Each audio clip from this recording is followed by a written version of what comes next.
On the morning of May 27, 1945, at 14,000 feet above the Korea Strait, Lieutenant Leo Kennedy watched through his bombardier's scope as the Japanese escort ship Aguni cut sharp zigzags through the gray water below, her captain following every rule in the book to avoid American bombers. At 26 years old, Kennedy was one of the Navy's Batmen, part of a secret squadron carrying weapons that most admirals didn't even know existed. For 3 years, Japanese captains had survived by reading the sky, watching for dive bomber shadows, listening for torpedo wakes, timing their evasive turns to slip past conventional bombs that fell in straight, predictable arcs. Captain Yamamoto aboard Aguni had done this dance dozens of times, trusting in speed, zigzags, and anti-aircraft fire to keep his ship alive. His gunners scanned the horizon for the telltale glint of attacking aircraft, ready to fill the sky with flak the moment bombers dove within range. This was how naval warfare worked. You saw the threat coming, you maneuvered, you fought back. But tucked beneath Kennedy's PB-4Y-2 privateer hung something the Japanese had never encountered. A 1,600-pound weapon that carried its own radar, its own brain, its own ability to hunt. The ASM-N2 Bat looked like an ordinary bomb with wings, but inside its nose sat technology that would make every evasive maneuver, every desperate turn, completely useless. When Kennedy released the Bat from 20 miles away, Captain Yamamoto would have no warning, no shadow to spot, no torpedo wake to dodge. The bomb would simply begin its glide toward Aguni, tracking the ship's radar signature, adjusting its flight path with every turn the captain made. For the first time in naval history, a weapon existed that could pursue its prey. Kennedy armed the release mechanism, knowing that in the next 60 seconds, he would either prove that the age of smart weapons had arrived or watch another expensive experiment splash harmlessly into the sea. The war in the Pacific had reached a strange phase by early 1945, where American industrial might dominated the seas, but Japanese convoys still slipped through the darkness, carrying oil, ammunition, and reinforcements to garrisons that refused to surrender. From Okinawa to the Philippines, escort ships like destroyers and patrol vessels maintained their deadly dance with American submarines and bombers, relying on tactics proven over 3 years of brutal combat, zigzag courses, concentrated anti-aircraft fire, and the simple physics of evasive maneuvering that had kept thousands of Japanese sailors alive. Captain Yamamoto of the escort ship Aguni understood these rules as well as any man afloat. His Ukuru-class vessel displaced 940 tons, carried 3 120mm guns, and 6 25mm anti-aircraft weapons, plus enough depth charges to send any submarine to the bottom. More importantly, he commanded a crew that had survived 18 months of convoy duty by reading the sky, timing their turns, and never presenting a steady target to attacking aircraft. When American dive bombers appeared, you increased speed and began evasive maneuvers. When torpedo bombers approached, you turned toward them to minimize your profile. When high-altitude bombers released their payloads, you watched the falling ordnance and maneuvered away from the predicted impact point. These were the fundamental principles of naval survival, tested in dozens of engagements from the Solomon Islands to the South China Sea. But 3,000 miles away, in sterile laboratories at the National Bureau of Standards in Washington, scientists were methodically destroying those principles with slide rules, vacuum tubes, and radar technology that most naval officers couldn't begin to comprehend. Dr. Hugh Diamond and his team of engineers had spent 2 years solving a problem that seemed almost philosophical. How do you make a bomb that thinks? The answer lay in combining 3 separate technologies that had never been integrated before. First, they mounted a small but powerful radar transmitter and receiver in the nose of a standard 1,000-pound general-purpose bomb. Second, they added wings, tail fins, and servo-controlled flight surfaces that could respond to electronic signals. Third, they installed an autopilot system that could interpret radar returns and adjust the weapon's flight path accordingly. The result was the ASM-N2 Bat, a weapon that weighed 1,600 pounds fully loaded and could glide up to 20 miles after being released from altitude. Unlike the German guided bombs that required a human operator to steer via radio link, forcing the attacking aircraft to remain visible and vulnerable. Throughout the weapon's flight, the Bat was completely autonomous once released. Its radar seeker would activate automatically, scan for the largest return within its field of view, lock onto that target, and guide the bomb through any evasive maneuvers the ship might attempt. The technology was so advanced that even the scientists who built it weren't entirely certain it would work under combat conditions.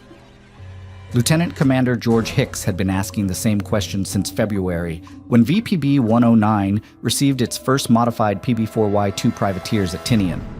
His squadron had trained extensively with the BAT system, practicing release procedures at various altitudes and airspeeds, but the weapons they'd been given for training were inert dummies with no radar guidance capability. The real BATs were too expensive and too secret to waste on practice runs. Instead, his crews learned to trust their instruments, memorize their checklists, and hope that the scientists in Washington had solved problems that no one in the Navy fully understood. The first combat test came on April 23, 1945, when Hicks led two privateers over Balikpapan Harbor in Borneo, each aircraft carrying a live bat beneath its wing. The mission briefing had been simple: find Japanese shipping, release the weapons from 15,000 feet, and observe the results. What actually happened was a lesson in the gap between laboratory theory and battlefield reality. Both bats malfunctioned immediately after release, their guidance systems failing to activate properly in the humid, salt-laden air of the Southwest Pacific. The weapons fell like conventional dumb bombs, missing their targets by hundreds of yards and exploding harmlessly in empty water. 5 days later, VPB-109 tried again. This time, 3 bats were released over the same general area, and the results were both encouraging and terrifying. 2 of the weapons locked onto smaller freighters and destroyed them with direct hits, proving that the guidance system could function under combat conditions. But the 3rd bat demonstrated the weapon's most unsettling characteristic. After release, it began tracking toward its intended target, then suddenly executed a sharp 90-degree turn and struck a large oil storage tank nearly half a mile away from any ship in the harbor. The radar seeker had apparently detected the metal storage facility and decided it was a more attractive target than the vessels it was supposed to attack. For Lieutenant Leo Kennedy, flying as bombardier on one of those missions, the implications were immediately clear. The bat worked, but it worked according to its own electronic logic rather than human intentions. The weapon would hunt for radar returns that matched its programming, large metal objects that reflected radio waves, but it couldn't distinguish between an enemy warship and a fuel depot, between a legitimate target and a neutral merchant vessel. This was precision without discrimination, technology that could think but couldn't judge. The psychological impact on Japanese naval commanders would be devastating once they understood what they were facing. For 3 years, escort captains had survived by predicting American tactics, by understanding the limitations of conventional weapons, by knowing that dive bombers had to approach within anti-aircraft range and that torpedo bombers telegraphed their intentions with low-altitude runs. The bat eliminated all of those predictable patterns. An American bomber could release the weapon from beyond visual range, turn away immediately, and leave the autonomous bomb to complete its attack, regardless of any defensive measures the target ship might employ.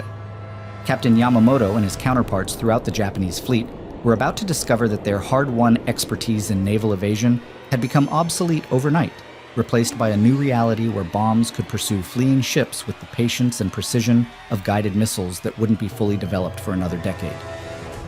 The humid air over Borneo on April 28th carried the acrid smell of burning oil and the metallic tang of cordite as Lieutenant Commander Hicks circled back over Balikpapan Harbor to assess the damage from VPB-109's second bat strike. Below, 2 Japanese freighters listed heavily to port, their hulls torn open by direct hits from the radar-guided weapons. But it was the 3rd explosion that had shaken both American and Japanese observers, a massive fireball erupting from an oil storage complex nearly 3/4 of a mile inland, where the wayward bat had carved a perfect path through reinforced concrete and steel to reach the fuel tanks within. The after-action report would note the mission as a qualified success, but for the men flying the modified privateers, the real lesson was more unsettling. The bat didn't simply hit targets, it selected them according to criteria that no human pilot fully understood. The weapon's S-band radar seeker evaluated return signatures based on size, density, and reflective characteristics, then chose what its electronic brain determined to be the most attractive option within range. Sometimes that meant a destroyer or cargo ship. Sometimes it meant a fuel depot that happened to present a stronger radar return than any vessel in the harbor. Lieutenant Kennedy understood the implications immediately as he watched the oil complex burn from 15,000 feet above. Every Japanese naval commander in the Pacific was about to face an enemy that couldn't be reasoned with, couldn't be fooled by false signals or decoy targets, and couldn't be deterred by defensive fire. The bat would evaluate every potential target with electronic precision, lock onto whatever provided the strongest radar signature, and pursue that target with mechanical determination until impact. This wasn't warfare as practiced by human beings for thousands of years. It was something entirely new, where machines made tactical decisions without human input or oversight. The technical contrast with German guided weapons became apparent during the May briefings at Tinian, where intelligence officers had finally obtained detailed information about the Luftwaffe's radio-controlled bombs. The Henschel HS-293 anti-ship missile required its launching aircraft to maintain visual contact throughout the weapon's flight, with a human operator manually steering the bomb via radio commands while remaining exposed to enemy fire. The Fritz X armor-piercing bomb used similar technology, demanding that the controlling aircraft fly straight and level during the entire engagement to maintain the radio link. Both systems were vulnerable to jamming, required extensive training for their operators, and failed completely if the launching aircraft was shot down or forced to maneuver defensively. The Bat eliminated every one of those limitations. Once released, the weapon required no further input from its launching aircraft. The privateer could turn away immediately, begin evasive maneuvers, or engage other targets while the autonomous bomb completed its attack profile. Enemy jamming was useless because the Bat carried its own radar transmitter rather than receiving external signals. Most importantly, the weapon would continue functioning even if its launching aircraft was destroyed, making it impossible for defending forces to stop an attack by eliminating the controlling platform. By early May, VPB-109 had relocated from Borneo to Tinian and then to Okinawa, following the advancing American forces toward the Japanese home islands, where larger and more valuable targets awaited. The squadron's war diary recorded dozens of smaller vessels sunk during this period, patrol boats, coastal freighters, and fishing vessels pressed into military service, but few targets worthy of the expensive and still experimental Bat weapons. Each guided bomb cost approximately $8,000 to manufacture, compared to roughly $50 for a conventional 500-pound general-purpose bomb. Using Bats against small craft was like hunting rabbits with artillery. The real test would come when VPB-109 encountered major Japanese warships or heavily defended convoys, targets that justified both the expense and the risk of deploying such advanced technology. Intelligence reports indicated increasing Japanese naval activity in the waters between Korea and Japan, where escort vessels were attempting to maintain supply lines to garrisons that had been cut off by the American advance through the Pacific Island chains. But the humid, salt-laden environment of the Western Pacific was proving almost as dangerous to the Bat's electronic systems as enemy fire. On May 13th, two weapons malfunctioned immediately after release, their guidance systems apparently shorted out by moisture that had penetrated supposedly waterproof seals. 3 days later, another Bat began tracking normally, then abruptly pitched into the sea when its servo-controlled flight surfaces failed to respond to steering commands. A fourth weapon on May 16th locked onto a Japanese destroyer, pursued the target through 2 complete evasive turns, then lost guidance lock when the ship's radar return became confused with returns from nearby coastal features. For the maintenance crews responsible for keeping the Bats operational, each failure represented hours of troubleshooting delicate electronics that had been designed in climate-controlled laboratories and tested under ideal conditions. Chief Petty Officer Martinez, VPB-109's senior ordnance specialist, had learned to treat each weapon like a temperamental scientific instrument rather than a military munition. Pre-flight checks included testing vacuum tubes, calibrating radar frequencies, and verifying that servo motors responded properly to test signals. The process required 30 minutes per weapon compared to 5 minutes for a conventional bomb. The psychological toll on the aircrews was equally significant. Flying conventional bombing missions, a pilot knew immediately whether his attack had succeeded. He could watch his bombs fall, observe the explosions, and assess the damage visually. With the Bat, there was only uncertainty until the weapon either hit its target or disappeared from sight. The crews had learned to trust instruments they didn't fully understand, follow procedures they couldn't modify, and accept results they couldn't predict. It was a new kind of warfare that demanded faith in technology rather than confidence in individual skill. Lieutenant Kennedy found himself caught between excitement and apprehension as VPB-109 prepared for its next major operation. The Bat represented everything he'd joined the Navy to be part of: cutting-edge technology, precision strikes, the ability to attack enemies from beyond their defensive reach. But it also embodied a future where human judgment would matter less than electronic calculation, where the art of warfare would give way to the science of guided munitions. The weapon that could change everything was also the weapon that might make traditional naval aviation obsolete. The pre-dawn briefing at Okinawa on May 27th began with reconnaissance photographs spread across a wooden table in the operations tent, showing Japanese shipping movements in the Korea Strait captured by high-altitude photo missions the previous afternoon. Intelligence officers had identified at least 6 vessels moving in loose formation near Geomundo Island, including what appeared to be 2 escort ships and several cargo vessels attempting to reach Busan with supplies for Japanese garrisons in Korea. Lieutenant Commander Hicks studied the grainy images through a magnifying glass, noting the characteristic silhouette of an Ukuru-class escort among the scattered ships, a target worthy of VPB-109's remaining bat weapons. The weather forecast called for broken clouds at 8,000 feet, with visibility improving throughout the morning, ideal conditions for radar-guided weapons that perform best when released from high altitude into clear air. 2 PB-4Y-2 privateers would make the strike, each carrying a single bat beneath its port wing and conventional bombs as backup ordnance. Lieutenant Kennedy would fly as bombardier in the lead aircraft, with Lieutenant Jameson handling weapons in the second privateer. The mission profile was straightforward. Fly north at 14,000 feet, locate the Japanese formation using radar and visual reconnaissance, then release the bats from maximum effective range before turning south toward base. Captain Yamamoto had awakened before sunrise aboard IJN Aguni, reviewing charts that showed his small convoy's projected course through waters increasingly dominated by American submarines and aircraft. His ship carried depth charges and enough fuel for 60 hours of high-speed maneuvering, but ammunition for the anti-aircraft guns was running low. After 3 weeks of convoy duty, the cargo vessels under his protection moved slowly, their holds packed with rice, medical supplies, and replacement parts desperately needed by Japanese forces in Korea. Every hour in these waters increased the risk of attack, but turning back would mean abandoning the garrisons that depended on these supplies. The Ukuru-class escort displaced exactly 940 tons at full load, with a maximum speed of 20 knots and armor plating sufficient to stop small-caliber rounds, but useless against bombs or torpedoes. Yamamoto had commanded Aguni for 8 months, long enough to develop absolute confidence in his crew's ability to survive air attacks through evasive maneuvering and concentrated anti-aircraft fire. His gunners could put up a defensive barrage that had already driven off 2 American bombing attempts since April, and his helmsmen could execute turns sharp enough to avoid all but the most precisely aimed torpedo attacks. At 0830 hours, the 2 privateers lifted off from Okinawa and climbed toward their cruising altitude, the heavy bat weapons creating additional drag that required careful power management to maintain formation speed.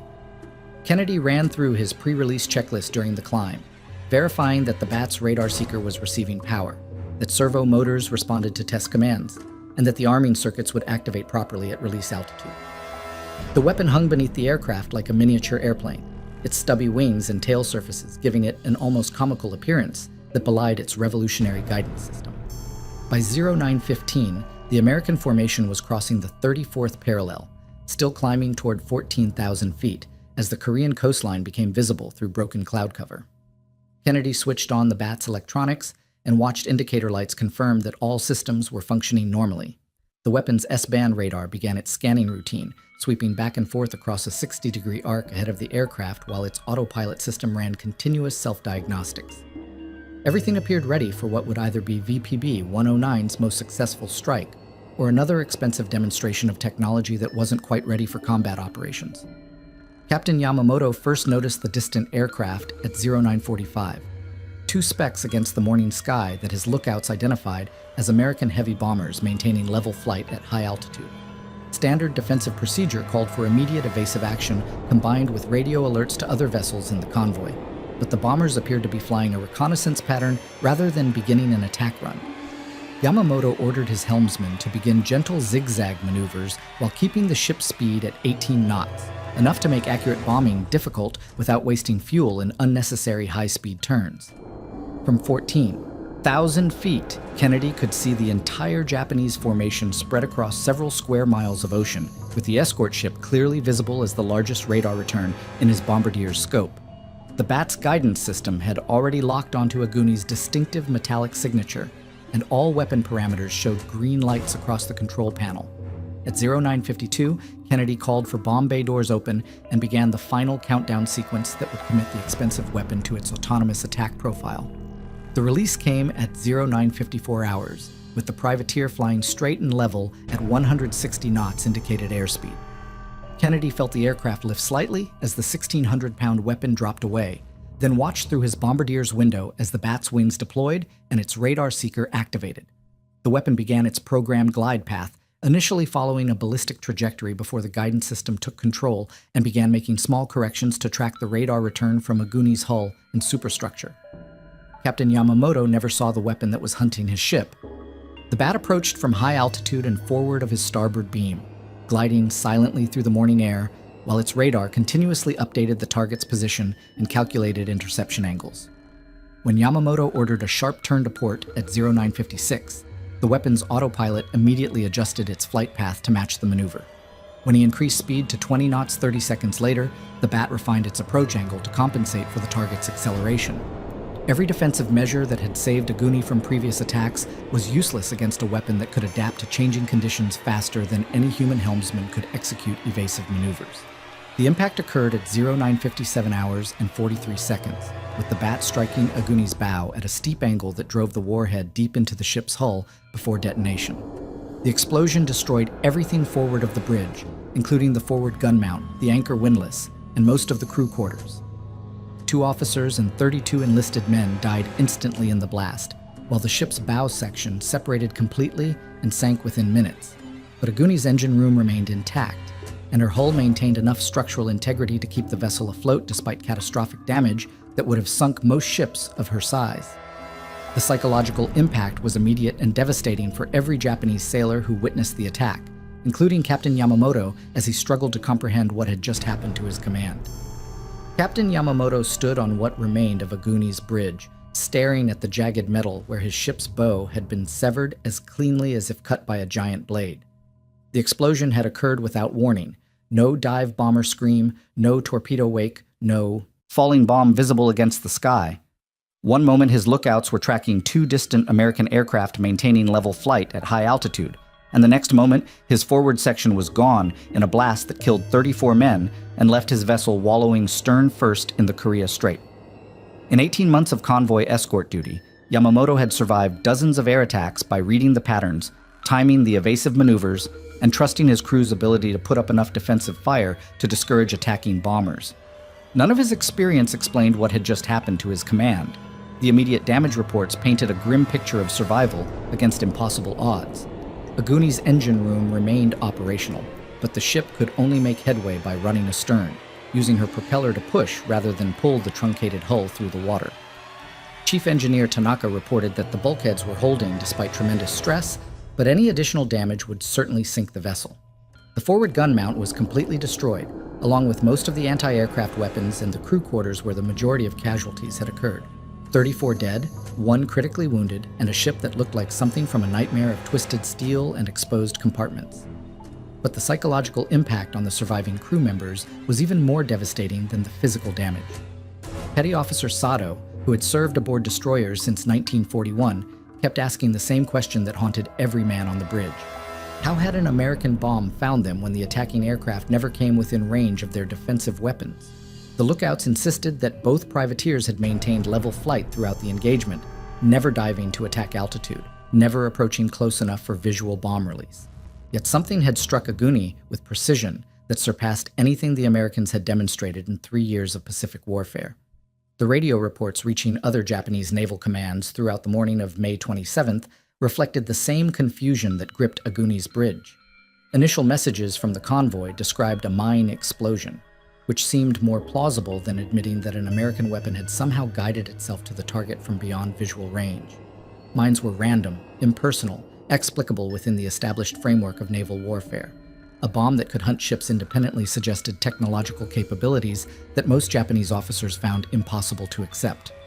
Commander Ishida at Pusan Naval Base received Yamamoto's first damage report at 10:15 hours and immediately ordered emergency assistance, but the description of the attack made no tactical sense.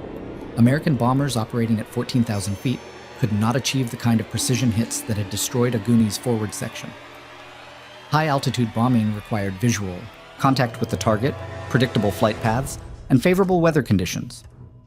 The attacking aircraft had maintained cruising altitude throughout the engagement, never descended to bombing altitude, and released their weapons from a range that should have made accurate targeting impossible. The classified intelligence summary prepared by the Japanese Naval General Staff 3 days later attempted to explain the Aguni incident within existing tactical doctrine, concluding that the escort ship had probably struck a drifting mine that coincidentally exploded during an American reconnaissance mission. This interpretation preserved the established understanding of naval warfare while avoiding the disturbing implications of American bombs that could guide themselves to their targets. The alternative explanation that the United States had developed autonomous weapons capable of hunting ships from beyond visual range was simply too revolutionary to accept without overwhelming evidence. But the rumors spreading through the Japanese fleet told a different story, one that grew more terrifying with each retelling. Petty officers who had served aboard vessels attacked by conventional American weapons began comparing notes, identifying subtle differences in recent engagements that suggested new and more dangerous tactics. Several destroyer captains reported bombs that had seemed to follow their evasive maneuvers, adjusting course in mid-flight to compensate for defensive turns. A submarine commander described watching an American aircraft release a weapon that had glided for several minutes before striking a freighter with impossible accuracy. Lieutenant Commander Nakamura, intelligence officer for the combined fleet, began collecting these reports in late May and discovered a pattern that contradicted official explanations. American bombing accuracy had improved dramatically since April, particularly against single ships operating in open water where conventional targeting should have been most difficult. The weapons involved appeared to be larger than standard bombs, with distinctive wing-like appendages that several witnesses had observed during their glide to impact. Most disturbing of all, the attacking aircraft consistently remained at high altitude throughout their attacks, never exposing themselves to defensive fire as dive bombers and torpedo planes traditionally did. The strategic implications were staggering for a Navy that had built its defensive doctrine around predictable American tactics. Japanese convoy commanders had spent 3 years learning to counter dive bombing attacks through evasive maneuvering and concentrated anti-aircraft fire. They understood torpedo bomber tactics, knew how to present minimum target profiles, and could estimate bomb release points from high-altitude formations with reasonable accuracy. The entire system of convoy defense relied on the ability to predict and counter enemy actions based on observable behavior patterns. The bat eliminated all of those predictable patterns, introducing a weapon that could adapt to defensive measures faster than human reflexes could implement them. A captain who ordered emergency turns would find his ship tracked by a bomb that anticipated each maneuver. Anti-aircraft gunners who concentrated fire on attacking bombers would discover that the real threat had already been released and was approaching independently of its launching platform. Smoke screens, decoy signals, and electronic jamming, all the defensive measures that had saved countless Japanese vessels, were useless against a weapon that relied on its own radar guidance rather than external control. Captain Yamamoto understood these implications as Aguni limped toward Pusan at 6 knots, her surviving crew members manning jury-rigged steering equipment while damage control parties worked to shore up weakened bulkheads. Every convoy commander in the Japanese fleet would soon face the same impossible tactical problem. How do you defend against an enemy that can strike from beyond your defensive reach, adapt to your evasive maneuvers, and pursue your ship with mechanical determination regardless of weather, visibility, or defensive fire? The Americans had introduced something that wasn't quite warfare, as human beings had practiced it for thousands of years. It was something colder, more precise, and infinitely more terrifying than anything the Imperial Japanese Navy had prepared to fight. The secret that had destroyed IJN Aguni remained locked in classified files for 3 decades after Lieutenant Leo Kennedy's bat found its target in the Korea Strait.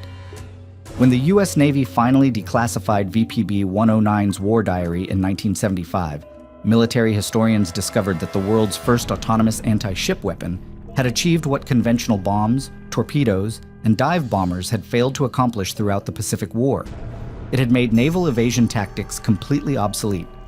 The ASMN-2 bat represented more than just another weapon in America's vast arsenal. It embodied a fundamental shift from human skill and courage to electronic precision and technological superiority. Dr. Hugh Diamond and his team at the National Bureau of Standards had solved the central problem of naval warfare without fully understanding the psychological impact their solution would have on enemy commanders. For centuries, sea battles had been contests of seamanship, gunnery, and tactical judgment where superior training and experience could overcome technological disadvantages. The bat eliminated human variables from the attack equation, replacing pilot skill with radar guidance, bombardier judgment with electronic calculation, and tactical intuition with servo-controlled flight surfaces that responded faster than any human reflexes. The production statistics revealed the true scope of American commitment to guided weapons technology. Between January and August 1945, factories in Pennsylvania, Massachusetts, and California manufactured approximately 2,500 complete bat systems at a cost of $8,000 each, compared to conventional bombs that cost less than 1% of that amount. The investment represented a leap of faith by military planners who understood that precision weapons would eventually prove more cost-effective than mass bombing, even when individual munitions carried price tags that seemed astronomical by wartime standards. But the technical challenges of maintaining electronic systems in the humid, corrosive environment of Pacific combat operations limited the BAT's effectiveness throughout its brief operational period.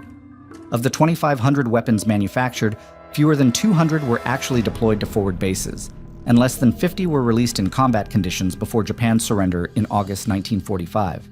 Moisture, salt air, and temperature variations destroyed delicate vacuum tubes and corroded electrical connections faster than maintenance crews could repair them. The BAT worked brilliantly when it worked at all, but it represented technology that was perhaps 5 years ahead of the manufacturing and maintenance capabilities needed to support it reliably. Lieutenant Kennedy never learned whether his successful strike against Aguni had influenced Japanese strategic thinking or shortened the war by demonstrating American technological superiority. 3 days after destroying the escort ship's bow, he was killed by anti-aircraft fire during a conventional bombing mission over the Yangtze River, carrying secrets about guided weapons that wouldn't be revealed for another generation. His Navy Cross citation mentioned exceptional skill and courage in combat operations, but made no reference to the revolutionary weapon system that had made his most significant victory possible. The men of VPB 109 who survived the war returned to civilian life carrying memories of technology that seemed decades ahead of its time. Chief Petty Officer Martinez, who had maintained the squadron's BAT electronics, found work with Bell Telephone Laboratories after the war and spent the 1950s developing radar systems that traced their lineage directly back to those stubby-winged bombs he'd serviced in Okinawa maintenance tents. The technical principles of autonomous guidance, radar homing, and servo-controlled flight surfaces became fundamental building blocks for the missile systems that would dominate military technology throughout the Cold War era. Captain Yamamoto survived Aguni's damage and commanded other vessels during the final months of the war, but he never encountered another American weapon that demonstrated the same terrifying combination of precision and autonomy. In post-war interviews with Allied intelligence officers, he described the May 27th attack as the moment when traditional naval warfare ended and something entirely new began. The explosion that destroyed his ship's bow had been delivered by a weapon that thought independently, adapted to defensive measures, and pursued its target with mechanical determination that no human pilot could match. The strategic impact of the BAT program extended far beyond the handful of Japanese vessels actually struck by the radar-guided weapons. Intelligence reports from the final months of the war indicated that Japanese convoy commanders had begun avoiding daylight operations entirely, preferring to move supplies under cover of darkness when American bombers were less likely to achieve the precise targeting that had become increasingly common since April 1945. The mere possibility that American aircraft carried weapons capable of autonomous guidance was enough to disrupt Japanese logistics throughout the Western Pacific. Soviet intelligence services, already focusing on American technological capabilities as the wartime alliance dissolved into Cold War competition, identified the BAT program as evidence that the United States had achieved a decisive advantage in precision weapons development. Stalin's scientific advisors recommended immediate research into radar-guided munitions, leading to crash programs that would eventually produce the anti-ship missiles that defined naval warfare for the remainder of the 20th century. The technological revolution that began in National Bureau of Standards laboratories had implications that extended far beyond the Pacific theater. The philosophical questions raised by autonomous weapons would resurface repeatedly in subsequent decades as military technology became increasingly sophisticated. The BAT had demonstrated that machines could make tactical decisions faster and more accurately than human operators. But it had also shown the dangers of weapons that selected their own targets according to electronic criteria rather than human judgment. The same radar seeker that had found and destroyed Aguni with perfect precision had also struck an oil storage facility in Borneo because its guidance system couldn't distinguish between legitimate military targets and civilian infrastructure. By 1975, when classified documents finally revealed the full scope of the BAT program, guided missiles had become standard equipment for every major navy in the world. The Harpoon, Exocet, and dozens of other anti-ship weapons traced their ancestry directly to the stubby-winged bomb that Lieutenant Kennedy had released over the Korea Strait 30 years earlier. The age of smart weapons that began with the ASMN-2 BAT had evolved into an era where autonomous systems could identify, track, and engage targets with minimal human supervision. The wreckage of IJN Aguni was scrapped at Pusan in 1948, 3 years after her encounter with technology that had made her defensive capabilities obsolete overnight. Captain Yamamoto's ship had become an unwitting participant in the transition from conventional naval warfare to the precision-guided future that would define military conflict for generations to come. The silent bomb that had hunted his vessel through the morning waters of the Korea Strait had proven that the seas would never again belong to those who trusted in speed, maneuverability, and human courage alone.